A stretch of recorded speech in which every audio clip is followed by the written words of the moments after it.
Assalamualaikum warahmatullahi wabarakatuh.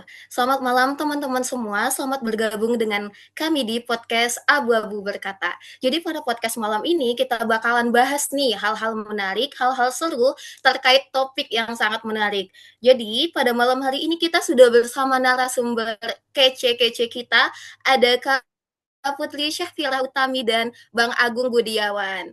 Sebelumnya kita sapa dulu nih, halo Kak Putri Syafira.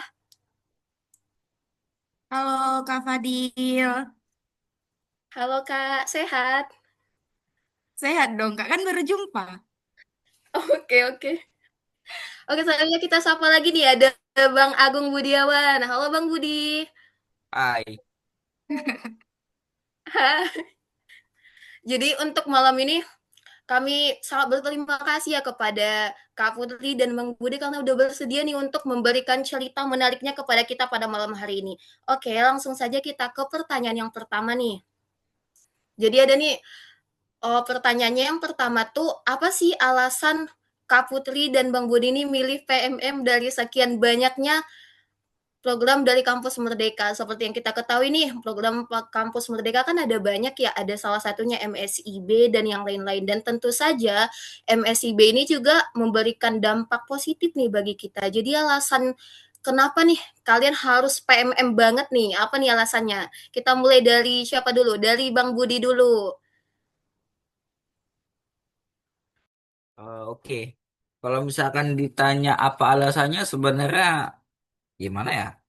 Itu kepengen aja sih sebenarnya, bukan yang gimana-gimana. Kepengen gitu kan. Karena berhubung kuliah nih, kuliah daripada nggak tahu, nggak ada pengalaman atau gimana gitu, ya. Dan mungkin berpikirnya waktu itu dengan mengikuti program pertukaran mahasiswa akan membuka wawasan baru yang mungkin nggak didapat di kampus asal. Jadi gitu. Oke, kalau dari Kak Putri sendiri gimana Kak Put? Oke, kalau dari aku sendiri sih awalnya memang nggak ada minat ya untuk ikut PMM, tapi karena lihat teman-teman tambang WSK banyak yang ikut, terus ya kayak yang dibilang anak sekarang FOMO, nah aku juga kayak gitu. Terus ya syukur-syukur bisa lihat gimana lihat suasana di ITB secara langsung sih, itu aja. Oke, jadi sebelumnya mohon maaf nih, kita belum kenalan nih, lupa nih Kakak, lupa Bang. Jadi mohon nih dikenalin dulu namanya, asal kampusnya, jurusan, dan juga sekarang tuh lagi semester berapa dan kesibukannya tuh gimana sih akhir-akhir ini dan yang terakhir tuh kampus tujuan kemarin PMM-nya di mana? Mohon diceritain dulu nih. Dari Kaput aja dulu. Dari aku ya. Oke, perkenalkan nama aku Putri Syafira Utami. Aku mahasiswa Teknik Pertambangan USK. Sekarang lagi jadi mahasiswa semester 8, lagi sibuk-sibuknya susun proposal. Kesibukan sekarang ya apply sana sini, terus sama ada kerja praktik. Itu aja. Oke, jadi kemarin tuh PMM-nya apply di mana nih Kak? Kemarin? Kemarin aku apply-nya di ITB, Kak Fadil. Wow, sangat keren sekali Kak Putri. Oke, Biasa aja. Bang Budi gimana nih Bang Budi? Mau diceritain nih? Oke, jadi namaku Agung Mudiawan, aku dari program studi dari pertambangan, semester sama kayak Putri ya, semester 8 mahasiswa akhir. Kalau ditanya kesibukan, ya so sibuk aja sih. Terus untuk kampus tujuan kemarin ambil salah satu kampus yang ada di Sulawesi Selatan, tepatnya di Makassar, itu kampus Universitas Bosowa. Oke, oke. Jadi satu di Bandung, satu di Makassar. Sangat seru sekali nih. Teman-teman semua jangan lupa pantengin terus podcast Sabu-Abu Berkata ya. Oke, selanjutnya. Jadi untuk kemarin itu untuk pendaftarannya itu seperti apa ya? Apakah untuk proses pendaftarannya lumayan rumit atau mungkin cenderung mudah? Mungkin salah satu nih dari Kakak ataupun Abang yang bisa jawab.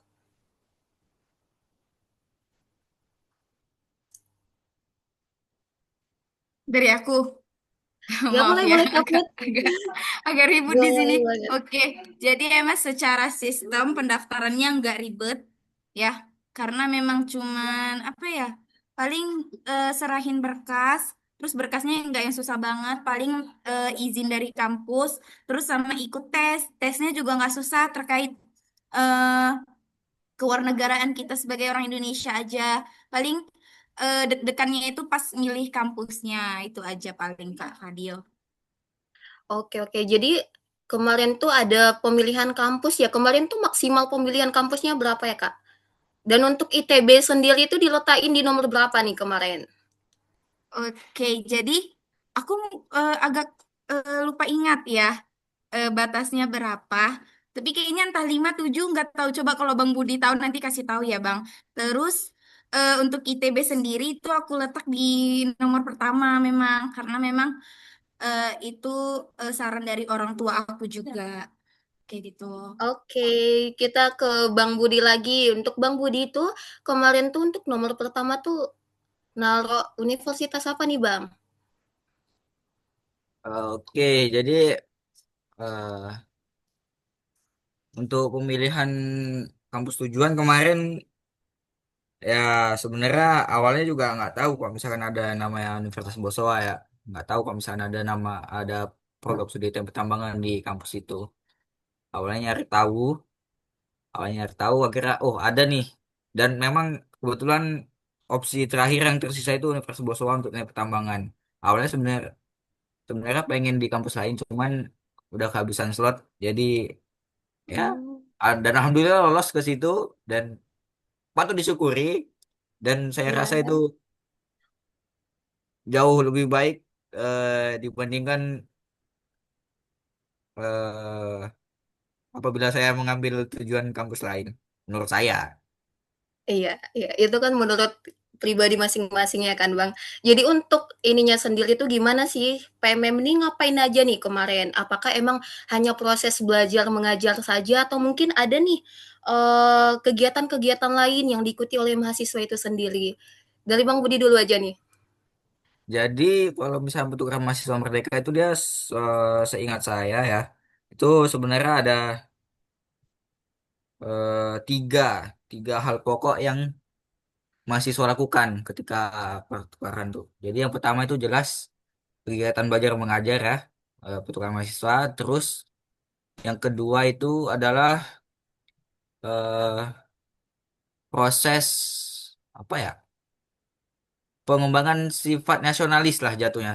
Karena kan kita di lingkungan baru dan memang tujuan PM itu sebenarnya untuk memperkenalkan mahasiswa kepada budaya ataupun hal-hal yang ada di luar daerah. Nah, terus yang ketiga itu kontribusi sosial. Nah, jadi apabila mahasiswa pertukaran sudah melakukan tiga hal tersebut, saya rasa sudah cukup baik dalam menjalankan program pertukaran tersebut ya. Oke. Jadi ini ada 3 ya berarti? Dan untuk Kak Putri sendiri apakah sama? Berarti programnya sama ya kan Kak Put?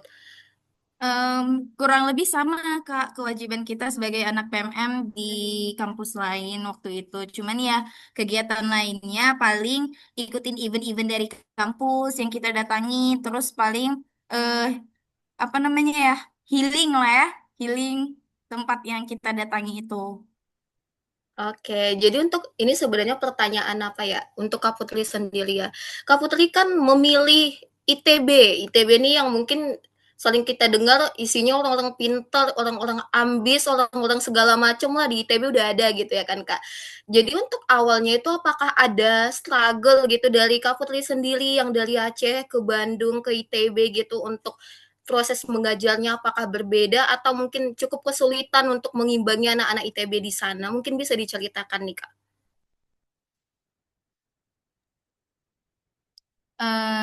Jujur awal aku pas datang di ITB itu eh, nggak sulit sih sebenarnya. Cuman ya karena memang mata pelajaran mereka tuh kayak lebih lebih tinggi ya dari kita di WSK ini. Terus eh, akunya lebih canggung karena baru pertama kali datang ke sana. Jadi canggung banget sama merekanya. Mungkin itu aja. Kalau masalah akademiknya ya balik lagi ke diri kita masing-masing ya gimana cara kita menjalani hal tersebut. Gini tuh. Oke, jadi kalau untuk menurut Kak Putri sendiri sama Bang Budi nih, untuk proses belajarnya itu sama nggak sih seperti di WSK atau mungkin ada perbedaan yang signifikan gitu? Oh, harusnya di WSK mungkin bisa nih dikasih inovasi seperti ini atau mungkin bagaimana? Bisa diceritakan kepada kita semua nih. Dari Bang Budi dulu nih.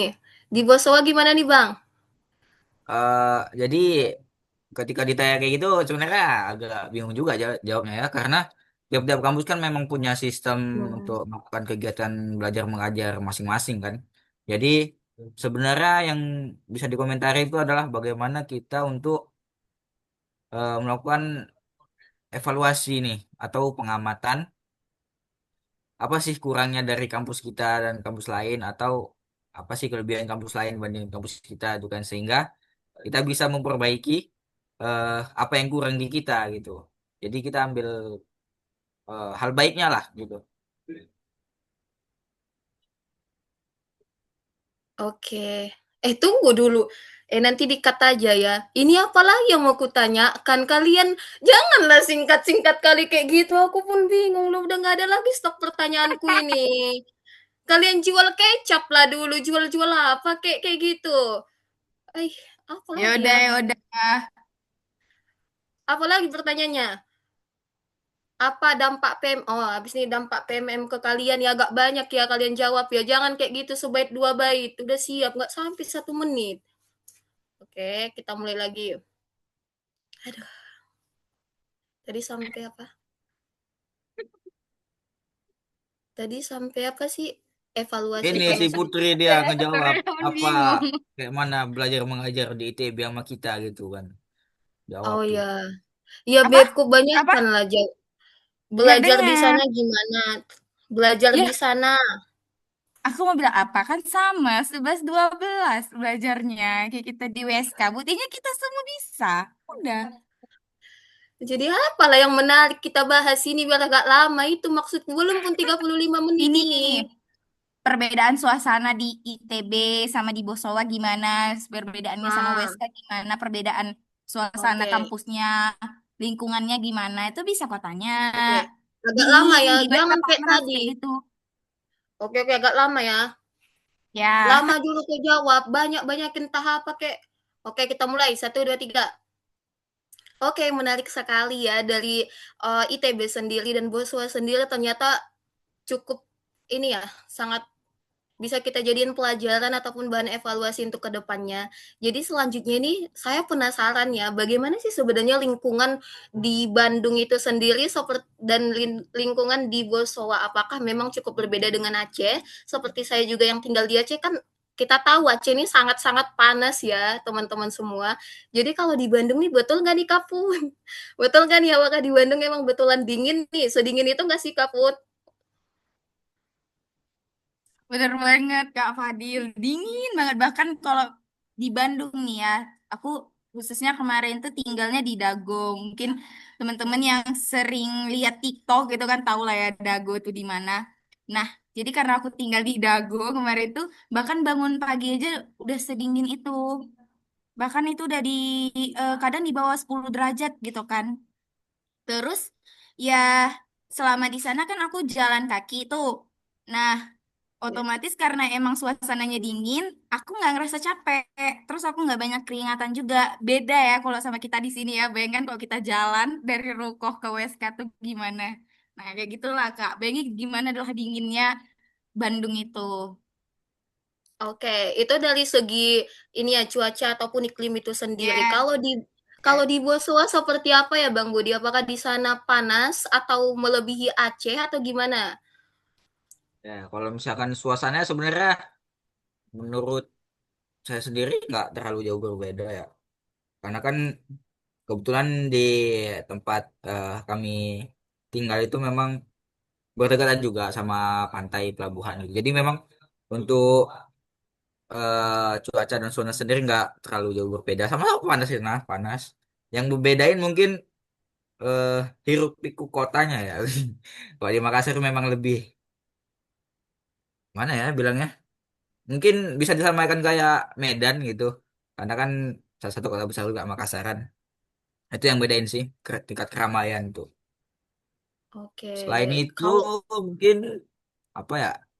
Nah ini masalah konsumsi nih ya makanan di situ ya kami awal-awal sempat bingung nih nyari kemana kan karena mengingat kebetulan di daerah kami itu memang mayoritasnya eh, Konghucu sama Kristen jadi cukup sulit tuh nyari makanan halal dan tuh ya setelah melalui berbagai hal dan semua itu bakal aman aja. oke, kalau dari Kak Putri sendiri untuk makanan di sana cocok nggak untuk lidah-lidah Sumatera kita? Cocok nggak nih Kak Put? Wah, cocok banget, Kak. Banget, banget, banget. Itu aku hampir tiap hari jajan. Bahkan sampai sekarang, udah kayaknya udah ke berapa tahun ya, Kak? PMM 2 tahun ada ya? Itu aku masih rindu banget rasanya sama makanan di sana. Karena emang cocok banget di sini. Lidah aku ya, apalagi kita lidah orang Medan gitu kan. Cocok. Mantap sih. Kakak harus Oke, coba jadi juga ke sana. Udah. oke boleh, bisa sih lain kali kita ke sana lagi ya, ke Bandung buat coba makanan yang direkomendasiin Kak Put. Oke, selain dari makanan, kondisi cuaca dan segala macem, dan untuk kita kembali ke PMM lagi ya. Untuk PMM ini sendiri tuh sebenarnya setelah menyelesaikan program itu, apa sih dampak terbesar gitu ataupun perubahan terbesar yang dialami oleh Kak Putri ataupun Bang Agung? Apakah ada berdampak mungkin setelah PMM jauh lebih cheerful, lebih happy, atau mungkin lebih rajin lagi belajarnya, gimana tuh? Dari siapa dulu nih? Dari Bang Budi atau Kak Putri? Dari siapa dulu? Budi aja dulu, Bang Budi. Oke, dari Bang Budi dulu. Oke, kalau daerah gue sendiri gimana ya? Eh mungkin ke bukan ke apa ya dampak yang secara langsung tapi lebih ke pengalaman karena sudah bertemu berbagai macam orang ya ketika kegiatan tersebut. Jadi ketika kita eh, ikut PMM tuh kita bertemu banyak orang dari berbagai daerah dari Sabang sampai Merauke dan juga dengan sifat yang berbagai macam dan yang awalnya memang kaget ya dengan culture shock yang dibawa oleh masing-masing individu di situ. Nah, jadi dari situ bisa eh, mendapatkan ilmu baru lah, bagaimana menghadapi orang baru, bagaimana menghadapi sifat-sifat orang yang mungkin kurang cocok sama kita atau yang memang cocok sama kita. Jadi dapat ilmu bagaimana cara bersosialisasi dengan orang baru gitu jatuhnya. Mungkin lebih impact ke situ sih. Kalau ke hal lain mungkin nggak jauh berbeda ya. Oke, jadi untuk, belajarnya sendiri sebenarnya sama aja ya berarti ya, Bang Bud? Ya itu masing-masing aja menurut saya. Menurut saya sih masing-masing aja ya gimana kok belajar. Oke oke. Jadi kalau menurut Kak Putri sendiri gimana Kak Putri? Apakah Aku ada setuju sih dampak nih? sama perkataan Bang Budi. Kalau belajar ya balik lagi ke masing-masing ya. Mau kita Mmm, di ujung, mau di tengah, mau di paling ujung lagi juga, ya itu tergantung ke diri kita masing-masing. Gimana cara kita biar mau maju, ya belajar kayak gitu kan. Tapi kalau misalnya yang aku dapatkan juga hampir sama juga sama kayak Bang eh, Budi. Kalau misalnya ya aku jadi nggak gampang untuk langsung apa ya anggap buruk seseorang karena biasa dari yang kita dengar mungkin dari suku ini seperti ini atau dari suku ini seperti itu gitu kan. Nah, karena aku jumpa orang-orang yang dengan suku yang berbeda gitu kan dari setiap daerah, aku nggak langsung percaya gitu sebelum lihat orangnya seperti apa kayak gitu Kak. oke. Jadi kalau untuk secara ininya sangat, apa ya, untuk masalah kepribadian ke depannya menanggapi orang lain seperti apa sangat memberikan impact ya kepada Kak Putri dan Bang Agung sendiri. Jadi kalau kita beralih ke wisatanya aja nih, kalau untuk wisata favorit dari Kak Putri ada nggak nih di Bandung? Mungkin bisa diceritain nih pengalaman seru yang berkesan selama di sana gimana? Duh, aku kayaknya paling favorit waktu ke Ciwidey deh. Ya, kayaknya ke situ. Kecil. Lihat kebun teh. Karena nggak banyak kebun teh. Nggak ada sih kebun teh kayaknya di Aceh ya. Nggak ada. Atau ada atau aku yang belum pernah ya. Cuman ya, menurut aku yang paling favorit waktu aku ke Ciwidey di Bandung. Karena suasana yang dingin. Terus juga, apa namanya, lihat kebun teh gitu. Karena aku belum pernah lihat kebun teh. Oke, oke. Jadi kalau dari Kapul itu sendiri Ciwidey ya. Kalau dari Bang Budi, apa nih tempat favorit di sana selama ini? Apakah ada yang berkesan selama di Makassar? Nah, jadi kalau tempat sebenarnya banyak ya, karena waktu di sana memang banyak main nih. Nah, kalau ditanya mungkin salah satu yang paling berkesan tuh kami eh, ke Tanah Toraja. Ke Tanah Toraja itu di situ kami lihat pemandangan alam yang wow gitu. Bahkan kami bisa naik ke puncak. Di sana itu ada namanya pulau pulau di atas awan ya. Jadi memang kami naik nanjak terus melihat Kabupaten Toraja yang begitu luas dari atas dan itu pagi-pagi banget sehingga semua daerah itu masih tertutup awan. Nah, selain itu kami juga lihat bagaimana adat dari suku Toraja ya yang memang di sana kerbau itu ada di mana-mana yang juga itu melekat sama mereka dan juga pemakaman yang ada di Tanah Toraja itu untuk suku-suku Toraja itu memang pengalaman yang memang sulit untuk diulang saudara.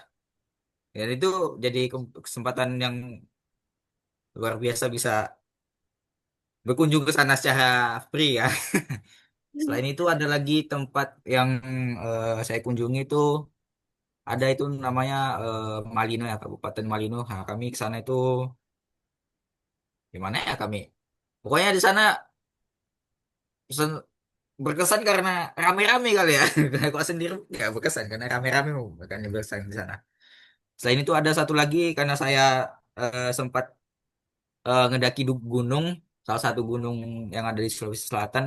Nah, itu gunung, nama gunungnya Bulu Baria. Nah, jadi salah satu pengalaman yang sangat luar biasa lah bisa naik gunung itu. Karena memang dari atas itu bisa melihat luas eh, Provinsi Sulawesi Selatan. Selain itu ada sih penyesalan yang ada, penyesalan satu hal yang nggak dilakuin ketika di Makassar tuh, satu hal, yaitu nggak makan palu basah serigala itu. Menyesal kali itu. Sangat menyesal. Palu bahasa serigala. Jadi bisa diceritain nih Bang Bud, palu palu apa tadi? Palu basah. Palu bahasa Jadi serigala. Jadi itu sebenarnya ah, palu bahasa itu makanan khas Sulawesi Selatan ya. Itu kayak eh gimana bilangnya? Soto mungkin. Lebih ke soto jatuhnya. Soto yang ada dagingnya. Dagingnya pakai eh, daging sapi atau jeroan sapi gitu. Dan itu kenapa dibilang Palu Bahasa Serigala? Karena dia ada terletak di Jalan Serigala Makassar, makanya Palu Bahasa Serigala. Dan itu oke. udah terkenal, udah sampai kemana-mana Palu Bahasa Serigala. Bahkan kalau nggak salah di Jakarta juga udah ada cabangnya. Nah, jadi penyesalan yang sampai sekarang masih salahkan itu nggak makan Palu Bahasa Serigala. Oke, sangat seru sekali ya kalau dari Bang Budi ini banyak banget nih tempat-tempat yang sangat berkesan. Kak Putri sendiri mungkin bisa menambahi nih, Kak Putri masih bercerita Jujur, terkait Ciwidey jujur ya. aja. Kayak banyak banget petualangan Bang Budi ya. Beda Iya, banget kayaknya sama aku gitu. ya mungkin ini Kak Putri ini sebenarnya masih berusaha untuk menahan cerita ini. Mungkin bisa ditambahi lagi nih Kak Enggak. Put. Enggak, emang akunya kurang banyak aja sih, Kak. Waktu itu Oke. di Bandung jalan-jalannya nggak sebanyak kayak cerita Bang Budi. Makanya penyesalan sampai sekarang tuh, kenapa ya nggak banyak jalan-jalan di sana kayak gitu. Jadi nggak tahu banyak tempat kayak gitu kan. Jadi ya, mimpi saat ini tuh mau ke Bandung lagi kayak gitu. Pasti Oke. pengen balik lagi ke sana biar banyak yang didatangi. Oke, oke. Jadi kalau misalnya balik ke sana, Kak Putri bakalan kemana nih? Duluan kemana nih? Tempat wisatanya sendiri.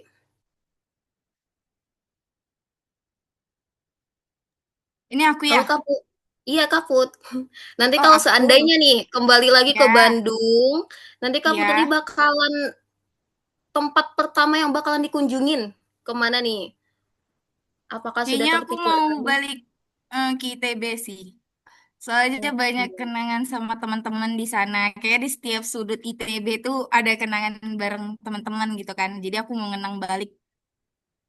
Karena kan yang pasti buat apa namanya ya, momen berharganya itu karena kita bareng teman-teman gitu. Kalau balik sendiri lagi ya paling merasakan sendiri aja. Yang bikin kangen tuh kan karena itu keseruan bareng teman-teman kayak gitu. Oke, jadi kita udah bercerita nih terkait, eee, masakannya gimana, tadi cuaca juga udah, untuk pertemanannya juga seperti apa. Jadi kalau untuk keuntungan secara pendidikan nih ada nggak sih misalnya nih apakah PMM ini dikonversi ke SKS kita atau gimana? Mungkin bisa diceritakan. Dari siapa nih? Dari Bang Budi? Nah, kalau misalkan dari mata kuliah konversi sendiri nih, sebenarnya cukup menarik kan di kasus di kami itu. Karena eh, kebetulan di Bosowa sama di USK itu mata kuliahnya waktu itu mirip-mirip.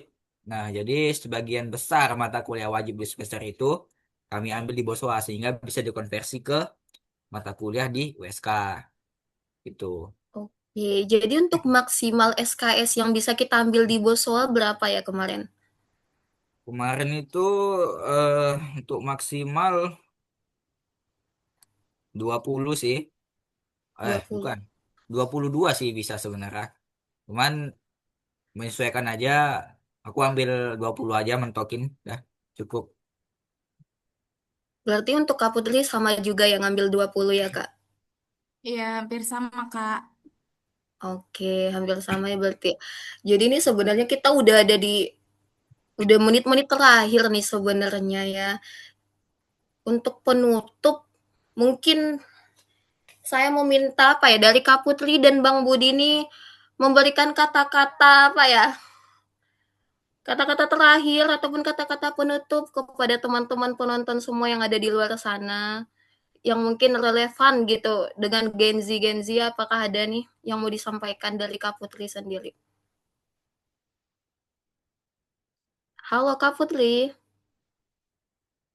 Aku, ya. Iya, apakah ada yang ingin Oke, disampaikan nih Kak Put? oke. Jadi kalau dari aku sendiri, em, apa ya, PMM tuh bukan hanya soal kita pindah kampus, tapi ya cara kita pindah cara pandang juga. Jadi hal-hal buruk yang biasa kita lihat selama ini bisa aja itu baik dari orang-orang tersebut kayak gitu. Oke, kalau dari Bang Budi, Pesan-pesan ya. iya, Gimana ya? Mungkin untuk semuanya lah ya.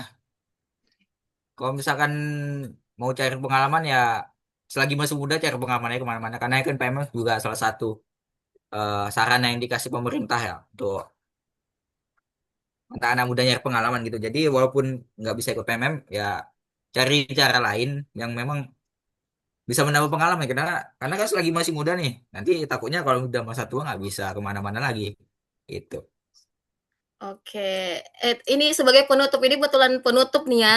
Untuk Kak Putri dan Bang Budi sendiri boleh dong di rating untuk PMM kemarin berapa per berapa nih? Apakah mencapai 10/10 dari Bang Budi nih? 11/10 kayak ya. Oke, oke. Berarti sangat berkesan sekali ya PMM ini. Kalau dari Kak Putri sendiri, 100/10. Apalagi karena gratis, tis. oke, gratis tis-tis. Oke, oke. Baik, terima kasih kepada Kak Putri dan juga Bang Agung ya karena sudah memberikan informasi menarik, pengalaman menarik dan cerita-cerita berkesan selama menjalani PMM kemarin.